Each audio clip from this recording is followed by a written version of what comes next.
लोगों से भरा शहर मुंबई। इसी शहर की स्टार सोसाइटी में रहता था अतुल शर्मा का परिवार। परिवार में माँ बाप, एक छोटा भाई, एक छोटी बहन, अतुल की पत्नी और 2 छोटे बच्चे। 3 कमरों के फ्लैट में उन्हें कभी कोई दिक्कत हुई नहीं। परिवार में सामंजस्य था, प्रेम भाव था, एक दूसरे के प्रति आदर भाव था। लड़ाई तो छोड़िए, एक दूसरे में नोक झोंक भी नहीं होती थी कभी। अतुल के माता पिता, उसके भाई बहन, उसकी पत्नी सब नेक दिल के इंसान थे। जब भी आस पड़ोस में किसी को सहायता की आवश्यकता होती तो सबसे पहले खड़े होते। पूरे परिवार के लोग इसी बात का बहुत ध्यान रखते थे कि कहीं उनके मुख से ऐसी बात ना निकले जिससे किसी दूसरे का मन दुखी हो या वो परेशान हो जाए उनकी बात सुन के। सोसाइटी के सभी लोग उनसे बहुत प्यार करते थे, उनकी बहुत इज्जत करते थे, ख़ास तौर पे अतुल के पिताजी की। वो प्रभु हनुमान जी के बहुत बड़े भक्त थे। वो सभी को एक ही बात कहते थे कि प्रभु श्री राम का नाम लो और प्रभु हनुमान में से सच्चे दिल से प्रार्थना करो तो जीवन में सब ठीक हो जाएगा। कभी भी किसी कठिनाई या परेशानी का सामना नहीं करना पड़ेगा। वैसे तो परिवार में हर कोई प्रभु हनुमान जी की शक्ति में विश्वास रखता था, लेकिन अतुल 21वीं सदी का युवा था। वो इन सब बातों को रूढ़िवादी मानता था। वो उन लोगों को पद से भटका हुआ समझता था जो भगवान में विश्वास रखते थे। उसका मानना था कि आज के युग में विज्ञान से बड़ी कोई दूसरी शक्ति है ही नहीं। विज्ञान से ही सब कुछ संभव है। मंदिर जाना, पूजा में बैठना भी वो परिवार के दबाव के कारण ही करता था। कभी मन से वो वहाँ उपस्थित नहीं होता था। यद्यपि ऐसा नहीं था कि अतुल अपने जीवन में कभी मंदिर गया ही नहीं था या कभी वो भगवान के सामने नतमस्तक नहीं हुआ था। उसके पिताजी बचपन में उसे हमेशा अपने साथ मंदिर लेके जाते थे। तब उसे मंदिर जाने में, प्रभु हनुमान जी की पूजा करने में बड़ा ही आनंद आता था।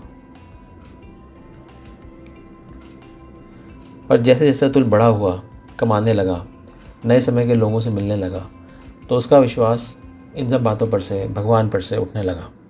उसे ये सब चीज़ें बंधन लगती थी। खुद अतुल तो मानता ही नहीं था। उसने अपने बच्चों को भी पूजा करने से मना कर रखा था, पर अपने पिता के सामने उसकी एक न चलती थी। उसके पिता अपने पोता पोती को अपने पास बिठा कर ही पूजा आरंभ करते थे। अतुल के पिता तो उसे भी समझाते रहते थे कि प्रभु हनुमान हमारे इष्ट है, पूजा न सही, कम से कम सुबह सुबह उनके नाम का जाप ही कर लिया करो। पर अतुल तो नए समाज, नई सदी, नए युग का ठहरा। वो कहाँ मानने वाला था। वैसे तो सोसाइटी में हर कोई एक दूसरे को जानता था। खुशी का मौका हो या दुख का, हर कोई एक दूसरे के साथ खड़ा रहता था। पर उस सोसाइटी में एक घर ऐसा भी था जिसके सदस्य कभी भी किसी पूजा अनुष्ठान या फिर किसी भी समारोह में उपस्थित नहीं होते थे। सदस्यों के नाम पर उस घर में केवल एक ही औरत थी जिसका नाम था रेनू। जब से ये सोसाइटी बनी थी तभी से रेनू का परिवार यहाँ रह रहा था। उनके साथ के परिवार कब के सोसाइटी छोड़ के जा चुके थे। उनके साथ का एक ही परिवार रह गया था, अतुल का परिवार बस। सोसाइटी में अतुल के परिवार के अलावा कोई भी रेनू से बात नहीं करता था, क्योंकि वो किसी से ही मिलना पसंद नहीं करती थी। जब कभी अतुल के पिताजी उससे उसके माँ बाप और भाइयों के बारे में पूछते, जिनको उन्होंने बहुत सालों से नहीं देखा था, तो वो कहती थी कि वो विदेश में बस चुके हैं और मुझे यहीं छोड़ गए। अतुल के पिता को उसका जवाब आज तक समझ नहीं आया था, क्योंकि रेनू के पिता और अतुल के पिता साथ साथ ही सोसाइटी में शिफ्ट हुए थे। बहुत अच्छी बातचीत थी दोनों में, और फिर अचानक एक रात वो सभी एकदम गायब हो गए, सिर्फ रेनू को छोड़कर। कोई नहीं जानता था कि वो अपना पालन पोषण कैसे करती है, कोई उसकी आय का स्रोत भी नहीं जानता था। फिर भी सोसाइटी का मासिक शुल्क हमेशा समय पर देती थी। सिर्फ अतुल के पिता ही रेनू से सहानुभूति रखते थे, क्योंकि उन्होंने अपने इष्ट, अपने प्रभु हनुमान जी से यही सीखा था कि हमेशा विनम्र रहो, दूसरों के प्रति दया भाव रखो। उनको रेनू में अपनी बेटी माला नज़र आती थी। उन दोनों की आयु में लगभग 4 से 5 साल का अंतर होगा। अतुल के पिता कभी कभार रेनू के घर के दरवाजे पर फल या खाना रख के आ जाते थे, जबकि परिवार में सब उन्हें मना करते थे कि वो लड़की किसी से मिलती नहीं है, ना कभी किसी से बात करती है, फिर आप ये सब क्यों करते हैं। पर अतुल के पिता भक्ति में होने के कारण सब मनुष्यों को समान समझते थे। उनका मानना था कि हर मनुष्य में भगवान वास करते हैं और मनुष्य को चाहिए जितना हो सके मानव सेवा करे। फिर एक दिन उनकी तबीयत कुछ ठीक नहीं थी, तो उन्होंने अपनी बेटी माला से रेनू के घर खाना पहुंचाने के लिए बोला। पहले तो माला ने नानुकुर करी, पर पिता के मनाने पर वो रेनू के घर जाने के लिए सहमत हो गई। माला जैसे ही रेनू के दरवाजे पर खाना रख के जाने लगी, एकदम से वो दरवाज़ा खुल गया और माला ने जैसे ही ऊपर देखा तो सामने उसे रेनू खड़ी नजर आई। 25 से 26 साल की युवती, दुबला पतला सा शरीर, चेहरा भी मुरझाया हुआ और सर पे सफ़ेद बालों की एक चादर से ढकी हुई थी। एक पल को तो माला को भी अचंभा हुआ कि जो लड़की किसी से मिलती नहीं, किसी से बात नहीं करती और जिसने कभी उसके पिता के लिए दरवाज़ा नहीं खोला, उसने उसके लिए दरवाज़ा कैसे खोल दिया। अंदर आओ माला, रेनू माला से बोली। उसकी आवाज़ में एक सम्मोहन सा था। माला चाहकर भी उसे मना नहीं कर सकी और उसके पीछे पीछे उसके घर में प्रवेश कर गई। जैसे ही माला ने उसके घर में प्रवेश किया, एक अजीब सी बदबू ने उसका स्वागत किया। लग रहा था मानो किसी जानवर का मांस सड़ रहा हो। तुम बैठो माला, मैं तुम्हारे लिए पानी लेकर आती हूँ, सोफ़े की तरफ इशारा करते हुए रेनू बोली। माला सोफ़े पर बैठ गई। उसने चारों तरफ नज़र घुमा के देखा। दिन के समय भी किसी भी कमरे से ज़रा सी भी धूप नहीं आ रही थी।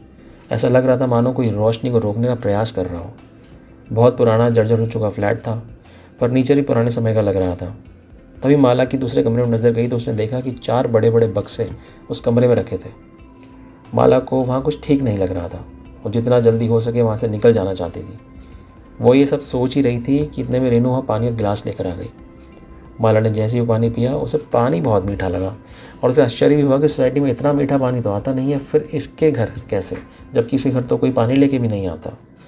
पानी बहुत मीठा है, माला बोली। हाँ, स्पेशल पानी है ना, खास तुम्हारे लिए। ये कहते कहते रेनू की आंखों में एक अजीब सी चमक आ गई। माला को ये सब बहुत अजीब लगा। अच्छा, अब मैं चलती हूँ दीदी, कहकर माला जाने लगी। जा रही हो, पर अब तो जल्दी मिलना होगा, मुस्कुराते हुए रेनू बोली। माला को ये सब बहुत परेशान कर रहा था। रखा ही बेटी खाना? घर पहुँचते ही माला के पिता ने उससे पूछा। हाँ पापा, रख दिया। बड़ी देर लगा दी तूने आने में बेटी, कोई सहेली मिल गई थी क्या? माला इस प्रश्न का जवाब सोचने लगी। उसने सोचा, क्या ही बताऊँ मैं तो खुद उस घर में जाकर परेशान हूँ और अगर मैंने ये बात पापा को बताई तो कहीं वो भी परेशान ना हो जाए। हाँ पापा, वो नेहा मिल गई थी तो थोड़ी देर वहीं हो गई, एक संतुष्ट करने वाला उत्तर देते हुए माला ने बोला। कुछ दिन यूं ही बीत गए। फिर अचानक एक दिन माला के सर में तेज़ दर्द हुआ।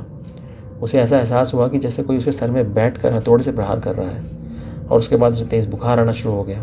घर में सब बहुत परेशान हो गए थे, और हो भी क्यों ना, घर की लाडली 2 भाइयों की इकलौती बहन, सबका ख्याल रखने वाली दुलानी ने ही बिस्तर पकड़ लिया था। वो मछली की तरह तड़पती थी। किसी को कुछ समझ नहीं आ रहा था कि क्या किया जाए। और माला के टेस्ट की सारी रिपोर्ट्स नॉर्मल आई थी, उसे कोई बीमारी नहीं थी। सारे डॉक्टर्स ने एक तरह से उसको रोग मुक्त करार दिया था। अतुल के पिता हताश होकर प्रभु हनुमान जी की मूर्ति के सामने बैठ गए। वो उनसे लगातार माला के ठीक होने की प्रार्थना करते जा रहे थे और अश्रु उनके नेत्रों से बहते जा रहे थे।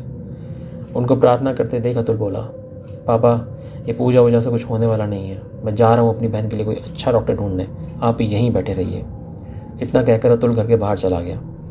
जब माला ने देखा कि उसकी बीमारी की वजह से सब कितने परेशान हो गए हैं, सबको कितना मानसिक कष्ट झेलना पड़ रहा है, तो उसने साहस जुटा के रेनू के घर वाली बात अपने पापा को बता दी। तूने ये बात मुझे पहले क्यों नहीं बताई माला? उसके पिता ने कहा। मैं खुद परेशान थी पापा, और ये सब बता के मैं आपको परेशान नहीं करना चाहती थी। ये कहते कहते माला एक बार फिर से बेहोश हो गई। उसके पिता को भी समझ आ चुका था कि माला की बीमारी कोई बीमारी नहीं है, बल्कि रेनू ने उसके ऊपर काला जादू किया है, या फिर किसी आत्मा या का साया माला के ऊपर आ गया। उनके एक गुरुजी थे, महाबल महाराज। आयु उनकी लगभग 70 वर्ष होगी। उन्हीं की कृपा से अतुल के पिता प्रभु हनुमान जी की भक्ति की तरफ झुके थे। वो जैसे ही महाराज जी के सामने पहुँचे, महाराज जी बोले, बहुत विलम्ब कर दिया तूने आने में, बिटिया की बस कुछ सांसें ही बची हैं। ये सुनते ही उन्होंने महाराज जी के चरण पकड़ लिए और बोले, महाराज जी रक्षा कीजिए, रक्षा कीजिए माला की, वो आपकी पुत्री की तरह है। अब ये मेरे अकेले के बस का नहीं रहा। अब माला को भी बचा सकता है तो वो है तुम्हारा प्रभु हनुमान जी के प्रति विश्वास, उनके प्रति तुम्हारी भक्ति।